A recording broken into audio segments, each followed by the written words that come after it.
2025 Monday Night Raw, March 17, marked a day that you can't forget. The night that Cena broke his silence and broke up with us. How are you gonna break up with...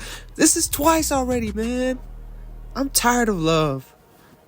Shit, you can't have a girlfriend, you can't have Cena.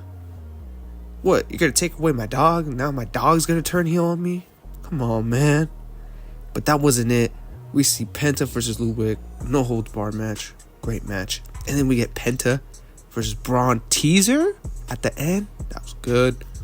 And we see Liv with Judgment Day. It might have a breakup soon. A contract signing between Bianca and Io, interrupted by Mommy. Theories buried. Jey Uso versus Gunther gets more boring. And we get Seth Rollins making a pointless promo. Alright, this episode of Raw was but the main point was that Cena broke up with the fans. Let's get it. This episode starts with Cena. Cena coming out with the same music, the same hat, the same shirt, the same jorts. But there's a reason. He goes and tells the fans that he's tired of listening to them. He's tired of them telling him what to do, what to say, and forcing him to put a smile on it. Which makes sense. It makes sense. He was forced. He was forced to be the main guy. You know, he was doing the Make-A-Wish. He was being the nice guy. He can never do a wrong thing because he was trying to be something for the kids. But he was tired of that. He didn't want to be that guy. And he hates that Cody's being that guy because he's getting cheered while doing it. Each time Cena would go against a heel, he would always be booed. So now that Cody can go with anyone and still get cheered, it pisses him off. That's why he joined The Rock. That's why he slapped the shit out of him. That was actually Travis Scott, but more like punched the shit out of him at Elimination Chamber. Perfect magic. And something that came out of this, which was so hilarious, was when Cena was like, everyone here is toxic, including that one kid. And then when the camera points out, this guy looked like he saw ghosts. He had the 100-yard stare. Man, this guy was broken. He was like me. We all had that same reaction when we saw it on our TV. We all were that kid. I was that kid 10 years ago. Look at that. If I saw this when he was in his prime, I would have freaking cried. Damn. Cena's just good.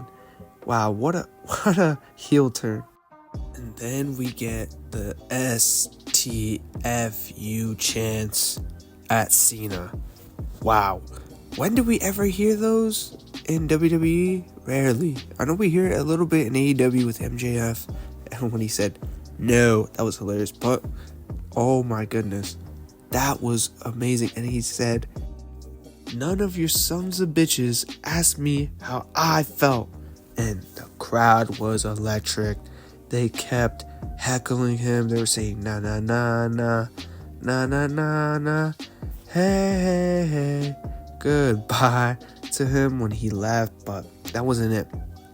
Cody comes out and he wanted no more of this. He wanted to tell him what he felt. And he said, I don't want this Cena.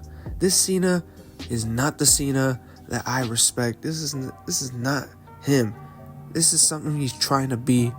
And say, find that Cena, because this Cena is a whiny bitch.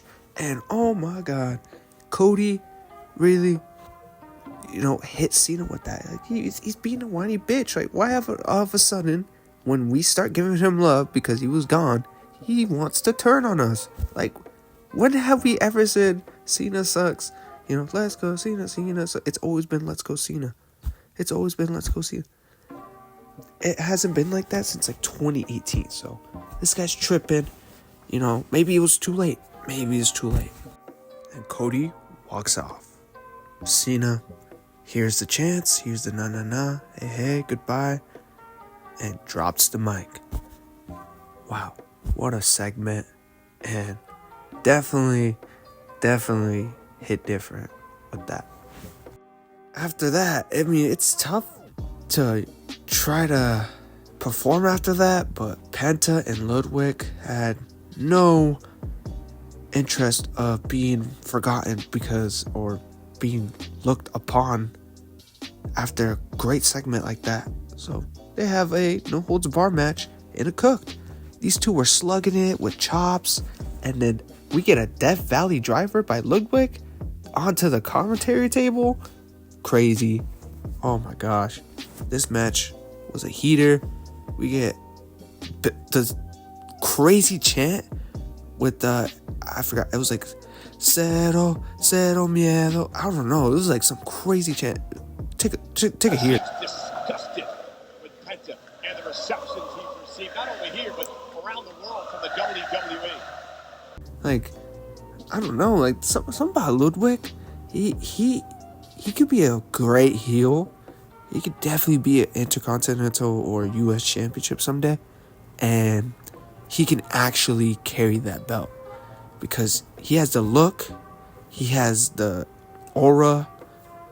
This guy's good, but the match ends with the Mexican Destroyer onto a chair, which is freaking hardcore, and Penta wins the match. And at the end, he has an interview with Jackie and said he wants the IC Championship, which him and Braun Breaker is gonna be electric. Now we see my girl Liv Morgan in the Judgment Day, and like Finn seems so fake. Like he does not want to be in the Judgment Day. Ever since JD got hurt, like it seemed like JD was like the only reason why he even is in that group. But he said to Dom, like, thank you for giving me an IC Championship opportunity. And then Dom hits him with, yeah, can we talk about something? And it's obviously about a new member. They've been hinting that they want a new member. And Dom, out of all the motherfuckers in the roster, he said he wants Penta? Like, that just doesn't make sense. Which, I don't know, maybe he'll make sense out of it next week. But Finn calls him a snake. And honestly, I'm probably on Finn's side. Like, why would you want Penta, who just announced that he wants the Intercontinental Championship, which Finn is trying to go for, and Carlito does this fun thing, like, you don't watch the show. He's like, I didn't know he wanted the IC Championship. That was hilarious. After that, we got Dakota versus Ivy, which, you know, was a match. It was just a match to be there. But Chad Gable was there to be on the corner of Ivy, but came in late. Like, I don't know why. He's got like this luchador hanging around. It's not Chad. It's obviously all Americano. SVR 2011. But Chad was distracting Dakota Kai, but out comes Ray and Jargon Lee to stop American Made, and Dakota picks up the win. We then get a contract signing between Io and Bianca for WrestleMania, and crowd was saying they deserve it to Io, which she totally does. And you know, this contract signing was going good. You know how every contract signing has never gone good, and you know, hey, you know, we're gonna sign this contract and boom, no tension. That was about to happen until Rhea music hits. She comes out and she wants in, and she wasn't gonna take that slap from Io last week and do nothing about it, which Bianca, she clowned on Bianca for doing nothing about it and just pretending that it didn't happen. So, you know what she does? She calls her out. So, you know what?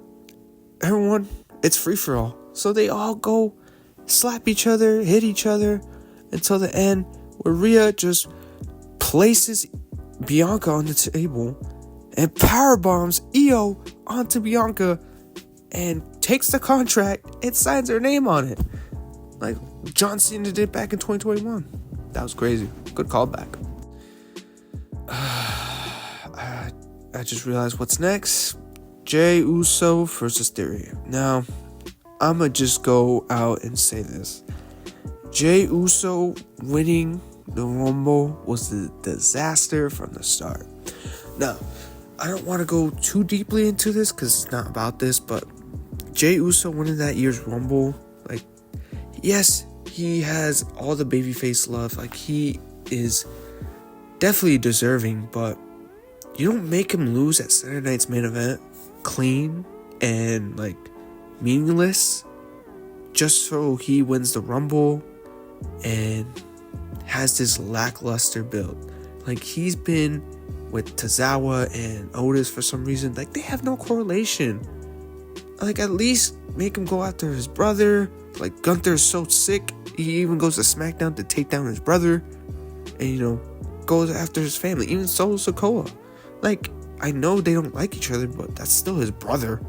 So that makes somewhat of sense. Instead of Otis and Tozawa and now A-Town Down Under, like he's facing them.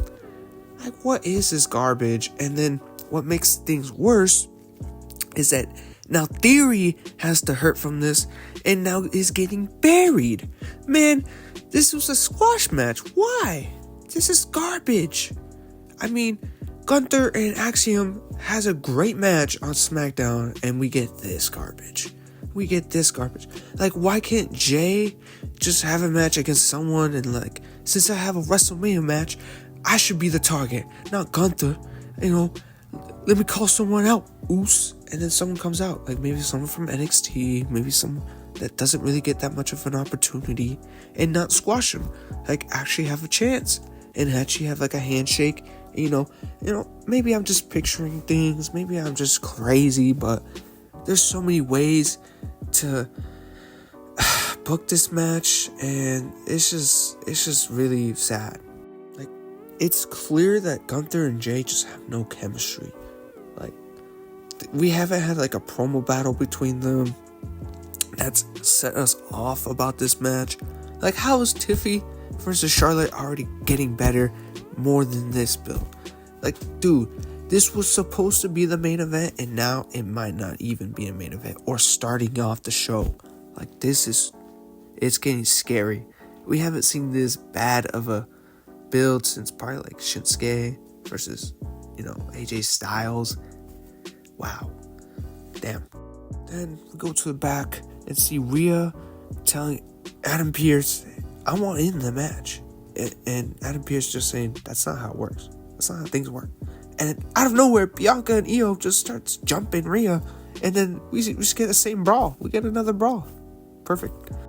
And then after seeing LWO attack American Made, we get a match.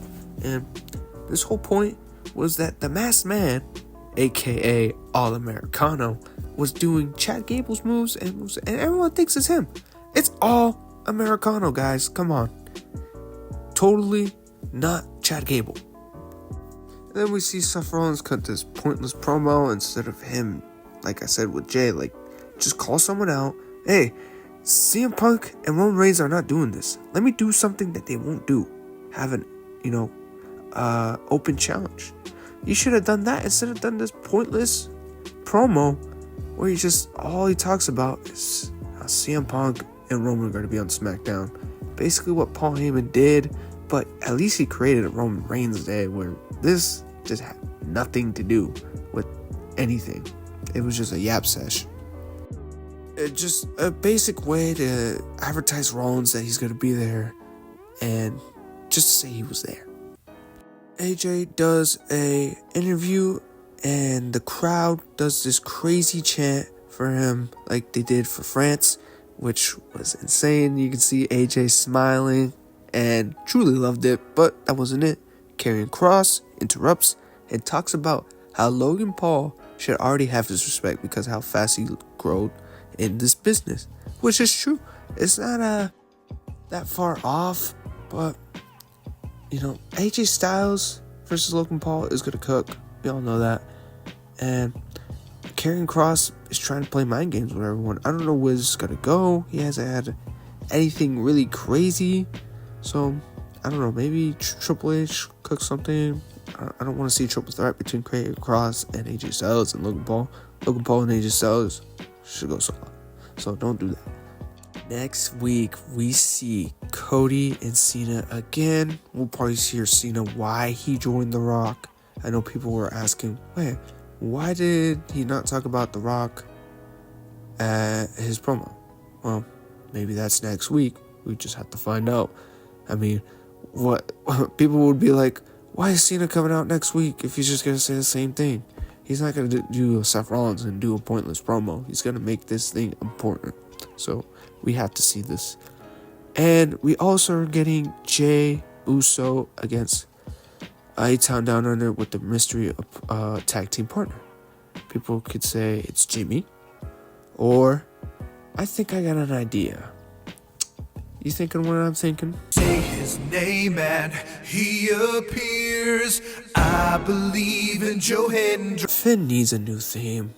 Man, the crowd was not liking this Def Rebel bullshit. Just give him back his old theme or the Judgment Day theme. Why did we get rid of the Judgment Day theme? Not once when Edge left, I thought about him with this theme. He only lasted in the group how I lasted with like any of my girlfriends. Stop the cap.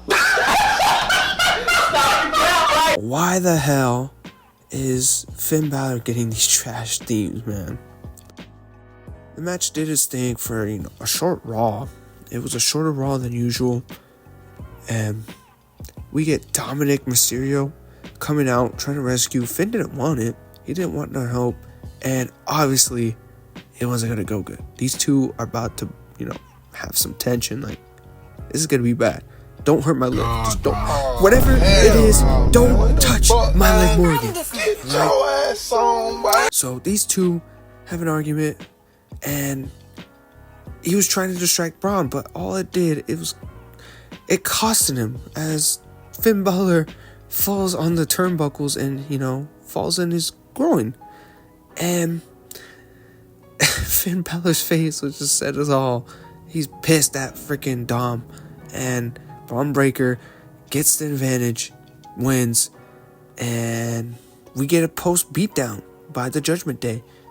Out comes Penta with this big pop and saves Braun Breaker, but at the end we get this huge face off between these two. Awesome. What an episode of Raw. We get Penta and Ludwig in a crazy no holds bar match, and then later he wants the IC championship, and now Braun Breaker and Penta is teased for WrestleMania. Give me that. I need that. The streets need that. And we get Rhea included into the Io and Bianca match in the mix, and Cena versus Cody. What a build that was. Not as good as SmackDown was, but definitely more important, with the Cena and Cody. But other than that, wow, pretty good show. Let me know what your favorite part was about the show, because there were so many good parts. But that's gonna cap off Raw recap of March 17, 2025. Bye, guys. Take care.